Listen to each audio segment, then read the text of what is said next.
नमस्कार दोस्तों, स्वागत है एक बार फिर से रोजगार समाचार यूट्यूब चैनल पर। इस चैनल पर आपको लेटेस्ट रोजगार समाचार सरकारी नौकरियों पर आधारित हम डेली बेसिस पर उपलब्ध कराते हैं। आज की इस वीडियो में दोस्तों हम बात करेंगे ऑनलाइन एप्लीकेशन फॉर्म आपको किस तरह से भरना है। जैसा कि आप जानते हैं, हरियाणा लोक सेवा आयोग HPSC के द्वारा सिंचाई एवं जल संसाधन विभाग हरियाणा के अंतर्गत assistant engineer civil electrical mechanical के लिए ऑनलाइन आवेदन मांगे जा रहे हैं। इस पदों से संबंधित आपको ऑनलाइन मोड में एप्लीकेशन फॉर्म किस तरह से भरना है, पूरी जानकारी स्टेप वाइज आपको यहाँ पर मिलने वाली है। इसलिए वीडियो को शुरू से अंत तक जरूर देखें। साथ ही वीडियो अच्छी लगे तो एक लाइक कर दें, अपने दोस्तों में शेयर कर दें। पहली बार चैनल पर आए हैं तो चैनल को सब्सक्राइब कर लें और बेल आइकन को जरूर दबा दें। चलिए शुरू करते हैं और देखते हैं पूरा step wise procedure online application form भरने से संबंधित। तो आगे बढ़ने से पहले चैनल को सब्सक्राइब करके बेल आइकन को जरूर दबा दें। आओ शुरुआत करें नए कल की। दोस्तों सबसे पहले आपको जाना होगा हरियाणा पब्लिक सर्विस कमीशन की वेबसाइट hpsc.gov.in पर, और यहाँ आप देखेंगे एडवर्टाइजमेंट जो दिया गया है, इसके ठीक सामने assistant engineer civil mechanical electrical irrigation and water resource department Haryana के अंतर्गत अप्लाई ऑनलाइन का लिंक दिया गया है। इस पर आपको क्लिक करना है। इस पर जैसे क्लिक करेंगे तो आपके सामने एक नया पेज ओपन हो जाएगा। यहाँ आप देखेंगे 3 स्टेप में आपको एप्लीकेशन फॉर्म कंप्लीट करना है। पहला स्टेप है साइन अप का या रजिस्ट्रेशन करने का, तो यहाँ पर आपको रजिस्ट्रेशन कर लेना है।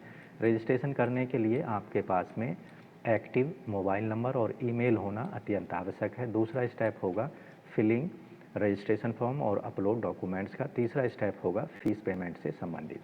तो यहाँ महत्वपूर्ण डेट्स का एक लिंक दिया गया है, इस पर क्लिक करके आप अंतिम तिथि जान सकते हैं। रजिस्ट्रेशन का लिंक दिया गया है, लॉगिन का लिंक दिया गया है। तो सबसे पहले हम जानते हैं इंपॉर्टेंट डेट्स। यहाँ पर अंतिम तिथि है ऑनलाइन आवेदन करने की 21 दिसंबर तक। रजिस्ट्रेशन वाले लिंक पर क्लिक कर देते हैं। यहाँ ये डिटेल आपको प्रोवाइड करानी होंगी। गॉट इट पर क्लिक करना है। यहाँ अपनी पोस्ट सेलेक्ट कर लेना है, सिविल मैकेनिकल या इलेक्ट्रिकल, जिसके लिए भी आप क्वालिफिकेशन रखते हैं। मैं सिविल के लिए करना चाहता हूँ। यहाँ कैंडिडेट का नाम दे देना है। नेशनलिटी सेलेक्ट कर लेनी है, nationality Indian. Are you domicile of Haryana, yes और नो में आंसर करना है। मैं हरियाणा के बाहर का हूँ तो नो पर क्लिक करूँगा। जेंडर मेल, यहाँ पर कैटेगरी सेलेक्ट कर लेनी है जर्नल, क्योंकि ये हम हरियाणा के बाहर के रहने वाले हैं, इसलिए केवल सारी कैटेगरी अनरिजर्व और रिजर्व सब जर्नल कैटेगरी में ही काउंट होंगी। आधार नंबर यहाँ पर डाल देना है। अगर आप डेली बेसिस या एडॉक पर कहीं काम कर रहे हैं तो उसके बारे में यहाँ यस नो पर आंसर करना है, तो मैं नो को सेलेक्ट कर लेता हूँ। उसके बाद पर्सन विद डिसेबिलिटी से यस और नो पर आंसर देना है, नो को क्लिक करेंगे। Ex serviceman of Haryana detail not applicable select कर लेंगे। डेट ऑफ बर्थ यहाँ पर सेलेक्ट कर लेना है। यहाँ पर मंथ सेलेक्ट कर लेंगे जिस भी मंथ में आपका बर्थ हुआ है, और यहाँ पर मान लीजिए मैं 94 में मेरा बर्थ हुआ है, और 94 को यहाँ से सेलेक्ट कर लेना है। उसके बाद यहाँ पर तो यहाँ आपकी एज कैलकुलेट होकर आ जाएगी 29 years 0 month 6 days. Email ID और मोबाइल नंबर डालकर कंटिन्यू कर देना है। अब आपके मोबाइल नंबर और ईमेल पर OTP भेजा गया होगा, उसको यहाँ पर वेरीफाई कर देना है और कंटिन्यू पर क्लिक करना होगा। तो एक बार हम ये सारी चीज़ें करिए देते हैं। अब यहाँ देखेंगे आपके जो रजिस्ट्रेशन इन्फॉर्मेशन है इस पेज पर आपको दिखाई देगी। यहाँ सेव एंड नेक्स्ट पर क्लिक करना है। अब आप बेसिक डिटेल यहाँ पर प्रोवाइड कराएंगे, mother's name, father's name, have you ever punished debarred, yes no में आंसर करना है। आर यू चाइल्ड और grand child of freedom fighter, yes no में आंसर करना है। Have you ever been convicted by, तो यस नो में answer करना है। Are you employ of government Haryana, yes no में आंसर करना है। तो यहाँ सारे हम नो वाले ऑप्शन सेलेक्ट कर लेंगे। एड्रेस यहाँ पर डाल देना है करस्पॉन्डेंस का, परमानेंट एड्रेस डाल देना है। अगर दोनों ही एड्रेस एक जैसे हैं तो इस चेक बॉक्स को क्लिक कर देना है, जिससे दोनों एड्रेस एक जैसे दोनों जगहों पर आ जाएंगे। पिन कोड डाल देना है। बैंक की डिटेल यहाँ पर डालनी होगी। Name of account holder, account holder का नाम, बैंक का अकाउंट नंबर, बैंक का नाम और बैंक का IFSC कोड यहाँ पर डालना होगा। सेव एंड नेक्स्ट पर क्लिक कर देना। ये सारी डिटेल एक बार हम कंप्लीट कर देते हैं। तो एड्रेस के लिए परमानेंट और करस्पॉन्डेंट एड्रेस समान है, इसलिए हमें चेक बॉक्स को क्लिक कर देना है। आप देखेंगे यहाँ दोनों एड्रेस आ चुके हैं। अब यहाँ देखेंगे बैंक डिटेल भी हमने डाल दी है, basic detail, registration information complete हो चुकी हैं। एजुकेशनल क्वालिफिकेशन वाला स्टेप आपको कंप्लीट करना होगा। जहाँ पर स्टार लगा हुआ है वो इन्फॉर्मेशन देनी आपको कंपलसरी है। 10th की, 12th की, ग्रेजुएशन से रिलेटेड यहाँ पर जानकारी उपलब्ध करानी है, जैसे बोर्ड का नाम, सब्जेक्ट, स्पेशलाइजेशन, डिवीज़न आपको क्या मिली, किस साल में पास किया और परसेंटेज कितनी आई, मार्कशीट अपलोड करनी है और डॉक्यूमेंट, डिग्री अपलोड यहाँ पर करनी होंगी। तो ये सारी चीज़ें हम स्टेप वाइज करे देते हैं। उसके बाद यहाँ दिए गए जो चेक बॉक्स है इस पर टिक कर देना है। हिंदी या संस्कृत आपने 10वीं या हायर एजुकेशन क्वालिफिकेशन के साथ एक सब्जेक्ट के रूप में पढ़ी हो। उसके बाद सेव एंड कंटिन्यू पर क्लिक करना है। तो यहाँ पर सबसे पहले 10th की क्वालिफिकेशन बोर्ड का नाम यूपी बोर्ड, उसके बाद सब्जेक्ट साइंस सब्जेक्ट रहे हैं, उसके बाद डिवीज़न जो आपको मिली फर्स्ट डिवीज़न, उसके बाद पासिंग ईयर्स कब आपने पास किया, उसके बाद परसेंटेज आपको कितनी मिली, मान लीजिए 60%। उसके बाद यहाँ पर आपको सेलेक्ट कर लेना है अपना डॉक्यूमेंट्स। उसके बाद यहाँ आप सेलेक्ट करेंगे डिग्री या सर्टिफिकेट 10th का। तो यहाँ देखेंगे 10th का मार्कशीट और जो सर्टिफिकेट है वो हमने अपलोड कर दिया है। इसी तरह आप 12th का और ग्रेजुएशन से रिलेटेड सर्टिफिकेट और जानकारी यहाँ पर आप प्रोवाइड कराएंगे।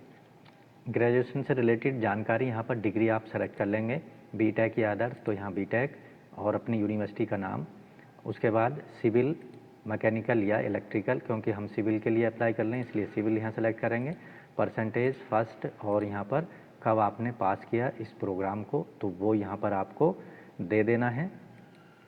उसके बाद परसेंटेज मान लीजिए मेरी 82% है और सर्टिफिकेट अपलोड कर देना है, डिग्री यहाँ पर अपलोड कर देनी है।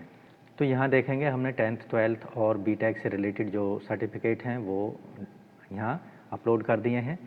चेक बॉक्स पर क्लिक कर दिया है, सेव एंड कंटिन्यू पर क्लिक कर देंगे। यहाँ आप देखेंगे 12th यहाँ पर सेलेक्ट करना हम भूल गए थे, इसलिए अब सेव एंड नेक्स्ट पर क्लिक कर देना है। अब इस पेज पर दोस्तों आपको डॉक्यूमेंट अपलोड करने हैं, फ़ोटो, सिग्नेचर और आधार कार्ड। उसके बाद तीनों चेक बॉक्स को यहाँ पर टिक कर देना है, प्रीव्यू एंड सबमिट पर क्लिक कर देना है। यहाँ साइज़ दिया गया है किस किस साइज़ के ये डॉक्यूमेंट आप अपलोड कर सकते हैं। अब यहाँ पर हमने फ़ोटोग्राफ अपलोड कर दिया है, सिग्नेचर अपलोड कर दिए हैं, आधार कार्ड अपलोड कर दिया है। अब तीनों चेक बॉक्स को चेक कर देना है और प्रीव्यू एंड सबमिट पर क्लिक कर देना है। अब देखेंगे आपके एप्लीकेशन फॉर्म का यहाँ प्रीव्यू आ चुका है। डिटेल में अपनी दी गई जानकारी को चेक कर सकते हैं। अगर कोई गलती आपको नज़र आती है तो आप नीचे दिए गए click here for editing form का उपयोग करके उसमें सुधार कर सकते हैं। अगर सब कुछ सही है तो प्रोसीड टू पेमेंट पर क्लिक कर देना है। तो प्रोसीड टू पेमेंट पर क्लिक कर देना है, ओके को प्रेस कर देना है। अब यहाँ आपका एप्लीकेशन नंबर, नाम, ईमेल आईडी और जितना अमाउंट पे करना है फ़ीस के रूप में वो यहाँ पर दिया गया है। मेक पेमेंट पर आपको क्लिक करना है।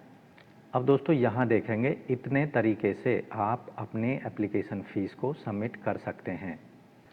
यहाँ क्रेडिट कार्ड, डेबिट कार्ड का इस्तेमाल कर सकते हैं, यूपीआई या क्यूआर कोड का इस्तेमाल कर सकते हैं, नेट बैंकिंग से फ़ीस पेमेंट कर सकते हैं, वॉलेट से कर सकते हैं या ईएमआई का इस्तेमाल कर सकते हैं। तो मान लीजिए मैं यूपीआई का इस्तेमाल करना चाहता हूँ, तो यहाँ पर आप देखेंगे यूपीआई आईडी डालना होगा, मोबाइल नंबर डालना होगा, या क्यूआर कोड से आप फ़ीस पेमेंट करने के इच्छुक हैं तो शो क्यूआर कोड पर क्लिक कर देना है। यहाँ आपकी फ़ीस की डिटेल आ जाएगी और जितना चार्ज इस पर लग रहा है 6 रुपये 26 पैसे एक्स्ट्रा लगेंगे, वो यहाँ पर कंटिन्यू एंड पे पर क्लिक कर देना है। यहाँ आपका क्यूआर कोड जनरेट हो जाता है। इस क्यूआर कोड को स्कैन करके आप अपनी एप्लीकेशन फ़ीस को सबमिट कर सकते हैं।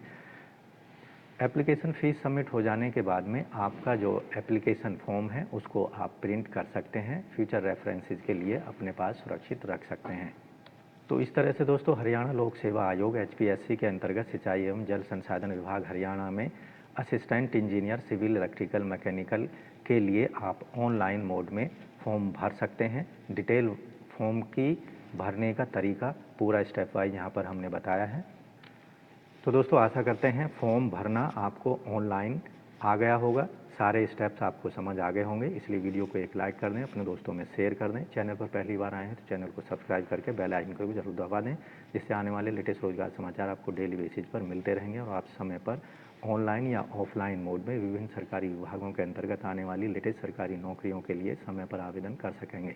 तो आज की वीडियो में बस इतना ही। मिलते हैं लेटेस्ट रोजगार समाचार लिए नई वीडियो में, तब तक के लिए धन्यवाद। आपका दिन शुभ हो। दोस्तों, चैनल छोड़ने से पहले चैनल को सब्सक्राइब करके बेल आइकन को जरूर दबा दें।